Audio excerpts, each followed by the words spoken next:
Scapula. Scapula in Latin means the shoulder blade. It is a thin bone placed on the posterolateral aspect of the thoracic cage. It has two surfaces, three borders, three angles and three processes. Side determination of the scapula. The lateral or the glenoid angle is large and bears the glenoid cavity. The costal surface is concave and bears the subscapular fossa. The dorsal surface is convex and bears the supraspinous and the infraspinous fossa.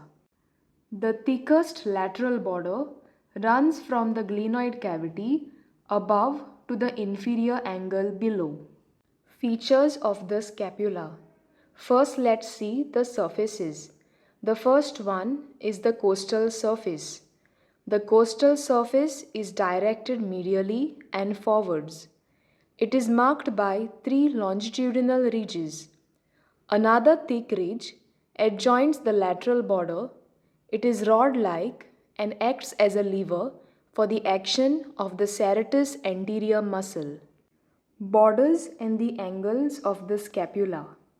We have the acromion process, the coracoid process, the glenoid angle, the lateral border which is thick, the inferior angle, the medial border which is thin, the superior angle and the superior border which is the shortest. Then we have the dorsal surface or the posterior surface. It comprises of the spinous process, the crest of the spine, supraspinous fossa and the infraspinous fossa. The spinous process has three borders and two surfaces. It divides the dorsal surface into the supraspinous and the infraspinous fossa.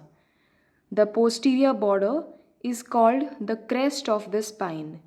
The crest has upper and lower lips.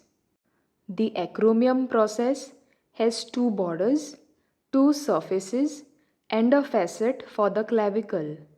So we have the medial and the lateral border and the superior and the inferior surface. The coracoid process is directed forwards and slightly laterally. It is bent and finger-like. It is also called as the crow's beak. It is an atavistic attachments of the scapula. First we'll see the dorsal aspect.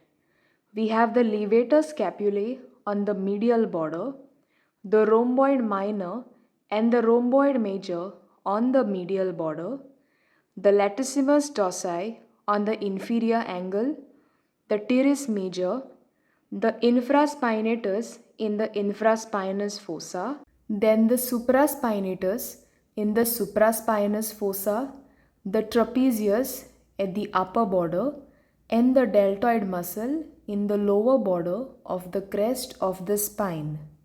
Attachments on the ventral aspect.